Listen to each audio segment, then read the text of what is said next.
एक लड़की की शादी होती है, वो दूसरे घर में चली जाती है, उनका पहले नाम कुछ और था, शादी के बाद नाम कुछ और था, उसका मैं नाम के आगे, उसके नाम के आगे सर मेहमाद हो जाता है ना, उसके इन लॉज था। तो उस केस में वो लड़की क्या कर सकती है? देखो पहले क्या होता था, आजकल तो इतना नहीं होता कि नेम चेंज, शादी हो रही है तो नेम चेंज नहीं हो, लेकिन पहले होता था। वो रीजन क्या था, क्योंकि जब हम पत्री मिलाने जाते थे, पंडित के पास जाते हैं, लड़का लड़की की पत्री मिलाते थे, कुंडली मिलाई आपस में, तो उसमें पंडित सबसे पहले कहता था कि जैसी शादी हो आप नेम चेंज कर दो, राइट? क्योंकि वो एंटी नंबर, जैसे मैंने आपको बताया ना, एंटी नंबर पता चले कि जो बॉय है वो नंबर 1 का है और गर्ल है 8 की, ठीक है, तो एंटी हो गया आपस में। तो इसलिए ही पंडित जी सबसे पहले बोलते थे कि जैसे ही शादी हो उसका नाम चेंज कर दो, किसी और उस पर रख दो, तो इसलिए ही बोला जाता था। तो पहले तो पंडित जी से होता था, लेकिन अब क्या है कि न्यूमरोलॉजी हम जैसे बहुत ट्रेंड में है, तो लोग क्या करते हैं, इनफैक्ट अब तो मैरिज कंपैटिबिलिटी भी उसमें आ गई है कि मैरिज कंपैटिबिलिटी करते हैं, और उसके बाद शादी के बाद वो लोग नेम चेंज करवा लेते हैं। और ये करवाना चाहिए, एक ही फैमिली पर लेकर आ जाते हैं, 1247 पे ले आते हैं, या 369 पे या 58 पे, एक ही फैमिली पे लेकर आ जाता है, जिससे उनकी लाइफ में प्रॉब्लम्स कम हो। हाँ, तो मतलब एक बार हमें फिर दोबारा से नाम चेंज करवा लेना चाहिए, एनालिसिस करवा लेना चाहिए, 100% करवाना चाहिए। एटलीस्ट उनकी लाइफ में जो होगा ना, कि वो अगर वो करियर ग्रोथ, कुछ रिलेशनशिप इश्यूज नहीं रहे, वो स्टॉप हो सकते हैं, कंट्रोल किए जा सकते हैं। हाँ बिल्कुल, क्योंकि जो डेट ऑफ बर्थ होती है ना, वो तो इम्पोर्टेंट रोल प्ले करती है, हमारा नाम भी 50% हमारी लाइफ में इम्पोर्टेंट रोल प्ले करता है। शामी जी, लक्ष्मी लॉक नंबर क्या हो? देखो लक्ष्मी, जैसे मैंने अभी आपको बताया कि इसमें लक्ष्मी लॉक नंबर क्या होता है, कि हम सबसे पहले नेम को सेट कर देते हैं। तो नेम वर्ड्स जो होते हैं हमारे ए इनकी, मैं आपको बताया कि ए की वैल्यू 1 होती है, तो हमारा जो लक्ष्मी का नंबर होता है 6 होता है, राइट? तो हमें क्या करना चाहिए, जो लक्ष्मी लॉक नंबर वो होते हैं SS, CC और LL। तो हमें नेम के एंड में, अगर किसी का नेम के पढ़ रहा है इस टाइप से कि लास्ट में SS मतलब सिंगल S आ रहा है, तो हम उसको SS कर देंगे। तो उसकी क्या होगा कि S की क्या वैल्यू होती है 3, ठीक है, तो लास्ट में क्या हो जाएगा 3 + 3 6, तो वो उसको लक्ष्मी लॉक हो गया। अब एग्जांपल, किसी के नाम में लास्ट में आ रहा है पटेल, अगर उसमें LL कर देंगे तो क्या हो जाएगा, 3 + 3 हो गया 6, तो लक्ष्मी लॉक हो गया, ठीक है। बट ये इतना इंपॉर्टेंट होता है, अगर किसी के नेम में हो रहा होता है तो हम कर देते हैं, बट ये इतना इंपॉर्टेंट नहीं है कि किसी के नेम को बिगाड़ देंगे कि कहीं बीच में आ रहा है कि नहीं हमें लक्ष्मी लॉक चाहिए, ऐसा नहीं करते हैं। बट हाँ, किसी के नेम में सेट हो रहा होता है तो हम लक्ष्मी लॉक कर देते हैं, और वो उसके लिए अच्छा होता है। अगर नाम सेट ना हो रहा हो, या अगर नाम सेट ना हो रहा हो और उसके बाद भी हमने लास्ट में LL लगा दिया या SS लगा दिया, तो क्या चल जाएगा वो नाम? नहीं चलेगा, नहीं चलेगा। या कोई भी व्यक्ति लक्ष्मी लॉक नाम लेने के लिए अपने लास्ट में कुछ डबल लेटर्स लगा देगा, तो वो तो नेम ही चेंज हो गया ना। अगर नेम चेंज हो गया वो तो बिल्कुल इसने नेम चेंज कर दिया। जैसे मेरा नाम शालिनी है, मैं बीच में LL कर दूं, लक्ष्मी लॉक लास्ट में, मतलब बीच में LL कर दूं कि मुझे लक्ष्मी लॉक चाहिए, बट वो नहीं है, नहीं। जैसे फॉर एग्जाम्पल किसी की सरनेम होता है रावल, हाँ, तो वो लास्ट में L लगा दो, लेकिन अब वो L जब करेगा, ठीक है, L जब करेगा तो उसको पूरे टोटल नेम को टोटल करना पड़ेगा, वो किस कंपाउंड नंबर पे आ रहा है हमें पहले वो चेक करना है। जैसे मैंने आपको बताया था ना, स्टेप 1 स्टेप 2 कि हमें डेस्टिनी से मैच करना है, ठीक है, फैमिली में आना चाहिए जो मैंने फैमिली बताई है, और किस कंपाउंड नंबर पे आ रहा है, ठीक है। अगर हमने L कर दी लास्ट में, वो हम बाद में फिर चेक करेंगे कि वो कंपाउंड नंबर कौन से पे आ रहा है। अगर वो अच्छे कंपाउंड नंबर पर तो सब बढ़िया है, और अगर नहीं आ रहा है तो फिर हमें नेम सेट करना ही पड़ेगा और चेंजेस करने पड़ेंगे। अगर हम नाम सेट ना करवाएं और सिर्फ लक्ष्मी लॉक नंबर के लिए लास्ट में डबल लगा दें, नहीं, उसकी वैल्यू है ना, वैल्यू है ना। सपोज करो किसी का नाम 27 पे आ रहा है, ठीक है, अब उसने लास्ट में L कर दिया तो 3 हो गया ऐड, तो 30 पे हो गया। अब वो 30 कंपाउंड नंबर हम चेक करेंगे कि वो अच्छा है या बुरा है। 30 अच्छा होता है वैसे, लेकिन हम वो चेक करेंगे कि वो कंपाउंड नंबर अच्छा है या बुरा है। तो हम लक्ष्मी लॉक के चक्कर में ऐसा ना करें कि हम बस L ऐड कर दें और C ऐड कर दें, S ऐड करें, ऐसा नहीं करना है। हमें उसके बाद कंपाउंड नंबर चेक करना है, हाँ, क्योंकि वैल्यू तो बढ़ जाएगी ना उसकी। मनी स्टफ नंबर कौन से होते हैं? मनी स्टफ नंबर होते हैं कि अगर किसी के नेम में मल्टीपल S आ रहा है तो वो वहां पर मनी स्टफ हो जाती है, ठीक है। 3 टाइम S आ रहा है, 2 टाइम्स फिर भी हम लोग कर लेते हैं, बट जहां पर 3 टाइम S आ गया ना, तो वो वहां पर मनी स्टक होने के चांसेस रहते हैं। तो हम किसी की नेम में चेक करेंगे कि 3 टाइम ऐसा आ रहा है, तो हम देखेंगे कि उसका एस कहीं हट सकता है, कि उसकी लाइफ में प्रॉब्लम आती ही आती है। तो ये मनी स्टक का होता है नंबर। तो उसको हम अवॉइड कैसे कर सकते हैं? अब किसी का नाम एग्जांपल, जैसे मेरा ही नाम है शालिनी शर्मा, और मैंने अपनी मदर का नाम बीच में कर दिया, तो शालिनी एस शर्मा कर दिया, 3 टाइम्स ऐसा आ गए, तो मैं इसमें क्या करूंगी? सिंपल सा, मैं एस वहां से हटा दूंगी, अपनी मदर का नेम हटा दूंगी, तो मैं शालिनी शर्मा कर दूंगी। तो उससे क्या होगा, जो मेरी लाइफ में मनी स्टक हो रही थी, मनी से रिलेटेड प्रॉब्लम आ रही थी, वो दूर हो जाएंगी। इस टाइप से हम नेम वो करते हैं। तो ऐसे तो बीच में ऐसा होता है, बहुत सारे नेम होते हैं जिनके उसमें मल्टीपल एस होता है, तो हमें वहां से वो एस, हम वहां से कोशिश करते हैं कि उसके नेम से वो रिमूव हो जाए। तो शालिनी, हमने आज नेम न्यूमरोलॉजी के बारे में जानने की कोशिश करी है। बहुत अच्छी इंफॉर्मेशन आपसे मिली है। अगर मुझे लगता है कि हर किसी व्यक्ति को अपना नाम सेट करवाना चाहिए अपने फेवरेबल नंबर पे, फैमिली नंबर पे, या जो भी आप सजेस्ट करते हैं, है ना। सो व्यूअर्स, मैं आपको भी कहना चाहता हूँ, अगर आप अपना नाम किसी अच्छे नंबर पे सेट करना चाहते हैं या नेम न्यूमरोलॉजी से रिलेटेड कोई कंसल्टेंसी लेना चाहते हैं, तो आप शालिनी जी से कांटेक्ट कर सकते हैं। शालिनी जी का नंबर हमारे डिस्क्रिप्शन में मेंशन है। तो शालिनी जी, अब हम बात करते हैं वैदिक न्यूमरोलॉजी की। आप तो एक्सपर्ट हैं वैदिक न्यूमरोलॉजी में, तो ये कार्मिक नंबर्स क्या होते हैं, इसके बारे में आप बताइए। आज मैं कार्मिक नंबर के बारे में बात करती हूँ। देखो, कार्मिक एक्चुअली क्या है कि इस जन्म में जो भी पैदा हुआ है ना, वो कुछ ना कुछ कर्म लेकर आया है। ठीक है, कुछ ना कुछ कर्म पिछले जन्म के इस जन्म में लेकर आया है। बट जैसा हमारे शास्त्रों में लिखा गया है कि कुछ कार्मिक नंबर होते हैं जो कि उनकी लाइफ में क्या इफेक्ट डालते हैं, तो मैं आज उसके बारे में बताती हूँ। अब जो कार्मिक नंबर होते हैं वो हमारे होते हैं नंबर 10, किसी भी महीने की उसमें बॉर्न हुआ है, ठीक है। नंबर 10 हो गया, नंबर 13 हो गया, number 14, number 16 and number 19। Okay, I am 14। Okay तो आज आपको अपना पता चलेगा क्योंकि मैं आपसे पूछूंगी ठीक है। तो सबसे पहले हम बात करते हैं नंबर 10 की। नंबर 10 जो है ना, वो एक कोरा कागज है। ठीक है, वो अपने जितने भी कर्म है ना, संचित कर्म, वो पिछले जन्म में भोग कर आए। ठीक है, एक कोरा कागज की तरह इस जन्म में उसने बॉर्न हुआ है वो यहाँ पर आके। ठीक है, अब नंबर 10 वाले को करना क्या चाहिए? नंबर 10 वाले को करना चाहिए कि उसको इस कुछ भी चाहिए ना अपनी लाइफ में, वो वैसा करने लग जाए। अगर उसको किसी प्यार चाहिए तो लोगों से कनेक्ट होने लग जाए। ठीक है, पैसे चाहिए तो नीडी पर्सन होते हैं ना, उनकी हेल्प करने लग जाए। ठीक है, पढ़ाई अच्छी करनी है, एजुकेशन चाहिए तो गरीब बच्चों को एजुकेशन देना स्टार्ट कर दे। इनफैक्ट अगर वो अपनी लाइफ में ग्रो करना चाहता है ना, तो किसी ऐसे पर्सन की हेल्प कर दे कि वो लाइफ में ग्रो कर जाए। मतलब निस्वार्थ भावना से वो काम करे। नंबर 10 वाले को ऐसा करना चाहिए। अगर वो ऐसा करता है ना, तो उसको जो फल मिलना है वो इंस्टेंट मिल जाएगा इसी जन्म में। हम मानेंगे कि मतलब वो पिछला जन्म तो अपना कोरा कागज लेकर आए, खत्म करके आया, और इस जन्म में अगर वो ऐसा करता है तो कितना अच्छा होगा, है ना। तो नंबर 10 वाले को ये करना चाहिए ऐसा ही। और अब बात करते हैं नंबर 13 की। नंबर 13 सूर्य, नंबर 1 और 3 गुरु, इससे मिलके राहु का नंबर बना है। ठीक है, 13 से मिलके 4 बना है। अब सूर्य है तो अथॉरिटी, पावर सब होगी। नंबर 3 है तो नॉलेज भी होगी।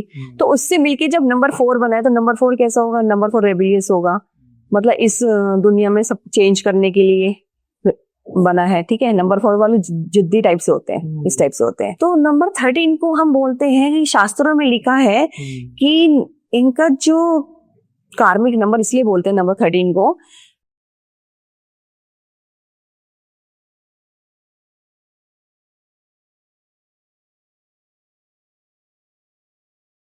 वही पर्टिकुलर टाइम के लिए। मेरे पास कितने चार्ट आए हैं, मतलब लाइक मैंने बहुत चार्ट देखे हैं, और मोस्टली मतलब मैं ये बोलना नहीं चाहूंगी, बट बहुत प्रॉब्लम, किसी के फादर जल्दी चले गए। ठीक है, और वो इस टाइम पे स्ट्रगल कर रहे हैं अपनी लाइफ में, तो वो कुछ बुरा करके आए हैं पिछले जन्म में। तो टाइम में वो स्ट्रगल करेंगे करेंगे और करते हैं। ठीक है, करते हैं। अब ये क्वेश्चन भी आ सकता है, हमारे व्यूअर्स पूछ सकते हैं कि 30 नंबर हमारा तो है, बट हम तो ऐसा नहीं कर रहे हैं। ठीक है, नहीं, वो आज नहीं कर रहे हैं तो वो आने वाले समय करेंगे, बट वो कर्ज वो पूरा करके जाएंगे ही जाएंगे, वो करना ही करना है। ठीक है, तो 30 नंबर वालों को तो मैं यही एक रेमेडी वो करूंगी कि आपने देखा होगा कि हम 13 जब लिखते हैं तो क्या साइन बनता है? एक ओमकार। अब राइट, गुरु नानक का जो एक वो है, वो एक ओमकार बनता है, ठीक है। तो नंबर 13 वालों को एक ही रेमेडी है कि उनको ना ईश्वर में लीन हो जाना है, स्पिरिचुअल हो जाए, ठीक है। आपने देखा होगा कि 13 नंबर के तो फ्लैट्स में, लिफ्ट में भी 13 नंबर नहीं होता है, फ्लैट्स भी नहीं होते हैं, चंडीगढ़ में सेक्टर भी नहीं है 13, तो इसको इतना बुरा माना जाता है, राइट ना। तो उसको उनको क्या करना है कि ईश्वर में लीन हो जाए, ठीक है। ईश्वर सब कुछ तेरा है, हम यही बोलते हैं ना, ईश्वर तेरा है, सब कुछ तेरा है। तो तेरा क्या है? 13, तेरा। तो उनको बस लीन हो जाना है। जब वो लीन हो जाएंगे ना, तो उनकी लाइफ से जो भी हर्डल्स, स्ट्रगल्स होंगे ना, वो धीरे धीरे कम होना स्टार्ट हो जाएंगे, और वो जो उनको कर्ज पूरा करना है ना, वो हो जाएगा। तो इस टाइप से 13 नंबर वालों को रेमेडी करनी चाहिए। और मैंने देखा भी है, कुछ लोग क्या करते हैं कि वो पहले से मतलब होते हैं, ईश्वर में लीन हो जाते हैं। वो ईश्वर में इतने लीन होते हैं कि उनको जो 13 नंबर इफेक्ट डालना होता है ना, वो नहीं डाल रहा होता, ठीक है। तो 13 नंबर वालों के लिए रेमेडी जो मैं बताऊंगी वो होगी कि 1 है, सूर्य की रेमेडी कर सकते हैं, सूर्य को जल दे सकते हैं, ठीक है। 3 नंबर है, गुरु को धारण कर लें, ठीक है। गुरु को धारण नहीं कर सकते हैं तो डेली माथे पर केसर लगाए, केसर का तिलक लगाए, इस टाइप से वो कर सकते हैं। राहु बिगड़ रहा है, यहाँ पर 13 से 4 बन रहे हैं, तो राहु की रेमेडी कर सकते हैं। इसमें बारले को हर सैटरडे प्रवाहित करें, इस टाइप से ये रेमेडी कर सकते हैं। नेक्स्ट हम बात करते हैं नंबर 14 की, आपका नंबर 14, नंबर 1 सूर्य, 4 राहु, इससे मिलके बना हुआ है बहुत अच्छा नंबर, नंबर 5 बना है, ठीक है। 5 क्या है? हमारे कम्युनिकेशन का नंबर है, ग्रोथ का नंबर है, बिजनेस का नंबर है, ठीक है। अब इनका कार्मिक नंबर 14 इसलिए बोला गया है, शास्त्रों में लिखा गया है कि पिछले जन्म में ना ये किसी की ना फ्रीडम को ना अब्यूज करके आया है, ठीक है। तो इस जन्म में इनको फ्रीडम चाहिए, फ्रीडम लवर होते हैं, इनको फ्रीडम चाहिए, ठीक है। इनके ऊपर ना लिटिगेशन होने के भी चांसेस रहते हैं, 14 वालों के ऊपर लिटिगेशन होगी, या ये लोग ना जल्दी ड्रग्स हो गया, अल्कोहल, इसकी तरफ खींचे चले आते हैं। तो इनको ये चीजें अवॉइड करनी चाहिए। तो इस जन्म में इनको यही करना चाहिए कि किसी की फ्रीडम को अब्यूज ना करें। अब इनके लिए जो रेमेडीज होगी वो होगी सूर्य की, सूर्य को जल दें, ठीक है। राहु की है, तो राहु के लिए जैसे मैंने बताया कि बारले का प्रवाहित कर सकते हैं सैटरडे को। और एक और रेमेडी होती है कि हम आटे की जो गोलियां होती है ना, वो 40 बना के ना फिशेस को खिलाएं, छोटी छोटी गोली बना दें और वो फिशेस को खिलाएं, तो उससे उनका राहु का जो प्रकोप है ना वो कम हो जाएगा, ठीक है। उससे 14 से हमारा 5 बना, तो 5 जो इतना डिस्टर्ब हो रहा है, ठीक है। 5 इतना अच्छा नंबर है, उनका कम्युनिकेशन स्किल का नंबर है, बिजनेस का नंबर है, ग्रोथ का, बट वो डिस्टर्ब हो रहा है, ठीक है। तो हम नंबर 5 के लिए कर सकते हैं कि वो फ्रीडम की बात कर रहे हैं, तो पैरेट होते हैं ना, वेडनेसडे वाले दिन पैरेट को केज से छुड़ा दे, मॉक्स उड़ा दे, तो साल में कम से कम उनको एक बार ये करना चाहिए। तो आप देखेंगे इससे उनको बहुत ज्यादा रिलीफ मिलेगा, जो ये 14 नंबर कार्मिक उनको अगर परेशान कर रहा है तो। नेक्स्ट हम बात करते हैं 16 की। 16 नंबर है, 1 नंबर हमारा सूर्य हो गया, 6 नंबर हमारा हो गया वीनस। अब क्या है कि सूर्य बहुत पावरफुल स्ट्रॉन्ग है, 6 हमारा वीनस सॉफ्ट है, तो वो क्या करता है कि उसको जला देता है। 6 की जो क्वालिटीज होती है ना वीनस की, उसको जला देता है। तो सबसे पहले इफेक्ट क्या होगा? वीनस क्या है? वाइफ की हेल्थ खराब हो जाएगी, मैरिड लाइफ में प्रॉब्लम हो जाएगी, ठीक है। लिटिगेशन, इस टाइप से प्रॉब्लम आ जाती है।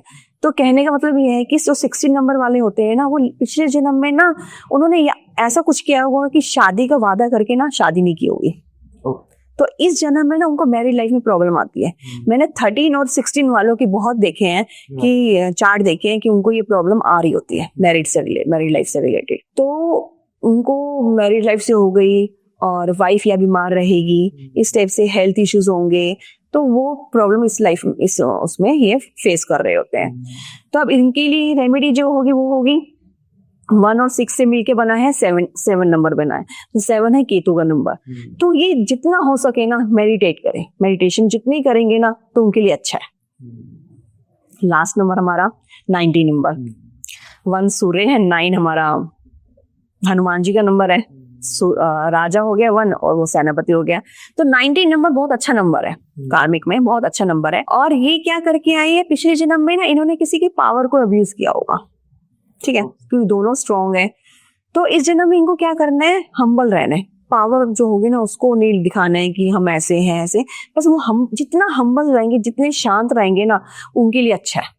वो बहुत राइज करेंगे अपनी लाइफ में, उनकी लाइफ में जो प्रॉब्लम होंगी वो सॉल्व हो जाएंगे। बस उनको क्या रहना है, एक ही उनके लिए रेमेडी है कि उनको हम्बल रहना है, इसके लिए और कोई रेमेडी नहीं है। तो ये कुल मिला के हमारे कार्मिक नंबर होते हैं। अब कार्मिक नंबर ये नहीं होता कि मैं कार्मिक नंबर की नहीं हूँ तो मेरी लाइफ में प्रॉब्लम नहीं होगी, सबकी लाइफ में प्रॉब्लम होती है। तो इसको हम ऐसा, मतलब एक होता ना कि हमने ध्यान में दिमाग में बिठा लिया कि हाँ ये हमारा कार्मिक नंबर है, अब ये होगा, ऐसा नहीं होता है। ठीक है, अगर ईश्वर ने दिया है तो ईश्वर उसके साथ साथ हमें उस कर्म को काटने की हिम्मत भी देगा, हिम्मत भी देगा। हाँ। अच्छा, ये जो रेमेडीज आपने बताई है कि ये होल लाइफ करनी है या फॉर द टाइम पीरियड करनी? नहीं, कार्मिक नंबर तो हमारे फिक्स है, वो तो होल लाइफ ही हो गए। तो साल में कम से कम एक बारी तो करें। और जो जैसे मैंने गुरु का तिलक लगाने, वो डेली करें, वो डेली कर सकते हैं। पैरेट को जो करना है 6 मंथ में एक बार कर लिया, साल में एक बार कर लिया। प्रवाहित करने वाला जो है वो 41 डेज कर लिया पहले, फिर बीच में गैप ले लिया, फिर 41 डेज कर लिया, इस टाइप से कर सकते हैं। काफी हमने देखा होगा कि डेट ऑफ बर्थ काफी लोगों की सेम होती है, तो क्या उन सभी लोगों का स्वभाव सेम होता है या उन सभी की वाइब्रेशंस एक जैसी होती हैं? क्या सिस्टम है? देखो, ये बहुत बड़ी क्वेश्चन जैसे यूट्यूब पे बहुत चलता भी है कि सबकी जैसे कोई बॉर्न हुआ एक ही डेट पे, बहुत सारे लोग बॉर्न होते हैं, ठीक है ना। अब वो पूछते हैं कि पर्सनैलिटी उनकी सेम रहेगी, उनका लग भी सेम रहेगा, ऐसा नहीं होता, ऐसा नहीं होता। अभी हम कर्म की बात कर रहे थे, ठीक है। अब मैं आपको बताती हूँ, जैसे 2 बच्चे हैं, ठीक है, 2 लड़की, एक लड़की जो है वो एक गरीब परिवार से बिलोंग करती है, एक लड़की जो है वो अच्छे फैमिली से बिलोंग करती है, ठीक है। अब 2 बच्चों ने गर्भ धारण कर लिया उन लेडी में, ठीक है, लड़कियों में कर लिया, सेम प्रोसीजर से आए, सब कुछ सेम चल रहा है, ठीक है। अब क्या है कि आप ये देखोगे कि अब उन्होंने कोई कर्म तो करा नहीं, क्योंकि तो अभी वो पेट में है, अभी तो उन्होंने कोई कर्म नहीं करा, लेकिन आप उसमें भी देखोगे कि वहां पर भी उनके साथ डिफरेंस हो रहा है। क्या डिफरेंट है कि उसमें क्या है कि एक लड़की को जो गरीब घर से है उसको कैसा खाना मिल रहा है, सूखी रोटी मिल गई, अचार मिल गया, ठीक है। दूसरी जो लड़की है उसको क्या मिल रहा है, न्यूट्रिशन वाला खाना मिल रहा है। तो वहीं पर डिफरेंस देख लिया आपने, ठीक है। बट बच्चों ने तो अभी कोई कर्म किया नहीं है, कुछ भी नहीं किया। उसके बाद बॉर्न हुए, 2 ही मेथड है, या तो सिजेरियन होगा, नॉर्मल होगा, बाहर आ गए। एक गरीब फैमिली में चला गया झोपड़ी में, एक महल में चला गया, ठीक है। बच्चे ने तो कुछ कर्म किया ही नहीं, कुछ नहीं है। तो अब यहाँ देखोगे कि कर्म से ऊपर भी ना भाग्य होता है। वो बच्चा भाग्य लेकर आया है, ठीक है। कर्म तो वो पिछले जन्म के जो करेगा, बॉर्न हुआ है वो करेगा, लेकिन सबसे वो है कि भाग्य, ठीक है। तो जो हमारा भाग्य होता है ना, वो बहुत इंपॉर्टेंट रोल प्ले करता है। अब हम कहते हैं कि एक ही डेट ऑफ बर्थ पे इतने सारे बच्चे पैदा हो रहे हैं, बट वो भाग्य भी तो लेकर आए हैं ना, राइट। ट्विंस होते हैं, ठीक है, ट्विंस हुए। अब वो हॉस्पिटल में तो 1 मिनट का गैप होता है, कहीं में आधे मिनट का गैप होता है, लेकिन आप देखेंगे कि हॉस्पिटल में भी सबसे पहले जैसे बच्चा पैदा हुआ, बॉय गर्ल हुआ, तो एक को नेम दे देगा बेबी बॉय, ए दे देते हैं, और दूसरे को बी दे देते हैं। वहीं से आप देख रहे हो कि डिफरेंस स्टार्ट हो गया, एक को ए दे दिया, वहां दूसरे को बी दे दिया, फिर उनका नेम आ गया, ठीक है। तो वहीं से डिफरेंस स्टार्ट हो जाता है, तो वहीं से उसकी कर्मास भाग्य सब स्टार्ट हो जाते हैं, ठीक है। तो इसलिए हम ये नहीं बोल सकते हैं कि अब कार्मिक नंबर की हम बात कर रहे थे, तो कुछ कार्मिक नंबर भी होते हैं, तो सब कुछ मिला के ना ये सारी चीजें हमारे साथ वाइब्रेट होती हैं, और हम लोग अपने अपने कर्म करके हम को आगे लेकर चलते हैं। तो इसलिए हम बोलते हैं कि एक डेट पे इतने सारे लोग पैदा होते हैं, तो वो अलग इसलिए होते हैं कि उनका भाग्य, कर्म, सब चीजें काम करती हैं। मैं आपको एक एग्जाम्पल दूंगी कर्म का। अब आप बताइए, आपके घर पे कोई गरीब आदमी आया, ठीक है, और मेरे पास आया, उसने पानी मांगा, ठीक है। आप उसको पानी पिलाएंगे, ठीक है। आपने उसको पानी कैसे पिलाया, अच्छे दिल से, अच्छे भाव से, ठीक है, उससे पिलाया। अब मेरे पास आया तो मैंने उसको ना मुंह बना के पानी पिला दिया, तो मेरा भाव कैसा था, अच्छा नहीं था, नहीं था, ठीक है। अब आप देखो कि कर्म से ऊपर भाव हो गया, भाव से ऊपर हमारा हो गया भाग्य, ठीक है। अब क्या है कि आप पानी लेकर बैठे हो, सब कुछ आपके पास है, कोई आपके पास आ ही नहीं रहा, तो वो क्या हो गया, भाग्य, आपके भाग्य में है ही नहीं किसी को पानी पिलाना, है ना। तो ये चीजें मतलब कर्म भाग्य हमारी बहुत इंपॉर्टेंट रोल प्ले करते हैं। तो इस सब चीजों को लेके जो हम कहते हैं डेट ऑफ बर्थ पे बच्चे पैदा हुए तो हमारे कर्म पिछले जन्म के हम कैसा कर रहे हैं। अब मैं इसमें आई न्यूमरोलॉजी, इसमें आई, मेरा कोई वो नहीं था, ठीक है, मैं एक एज अ हॉबी मैंने अपना स्टार्ट किया। बट आप बिलीव नहीं करोगे, जब मैंने पढ़ा ना इसके बारे में, जब मेरी जुपिटर की महादशा स्टार्ट हुई तो मैं इसमें प्रोफेशनली मैंने सारे कोर्सेज करना स्टार्ट कर दिए। अभी मेरी चल रही है तो मैं रिसर्च कर रही हूँ, सब चीजें कर रही हूँ। तो ये चीज बहुत मैटर करती है। बिल्कुल। हाँ। आपकी डेस्टिनी जो है आपको वहां तक ले जाती है। हाँ, जब आपका समय आना होता है, हाँ। उस टाइम पे आप परफेक्शन पा लेंगे। आप बैठे होंगे आराम से, लेकिन आपका जब समय आना होगा तो आप देखेंगे कि अरे मैं कैसे क्या हो गया। हाँ, हमने तो कभी सोचा ही नहीं था। हाँ, ऐसा हो जाएगा, ऐसा हो जाएगा। अब आप पॉडकास्ट कर रहे हैं, आपने नहीं सोचा होगा, आप एकदम से बैठे होंगे स्टेप से, मतलब वो होता है कि वो डेस्टिनी में लिखा हुआ था आपने ये करना है, नहीं, तो आप आ गए। करेक्ट। हाँ, उसमें भी अगर मैं देखूंगी तो आपका, अगर मैं एस्ट्रोलॉजी देखूं तो आपका थर्ड हाउस एक्टिवेट हुआ होगा तो आप ये स्टार्ट कर रहे होंगे।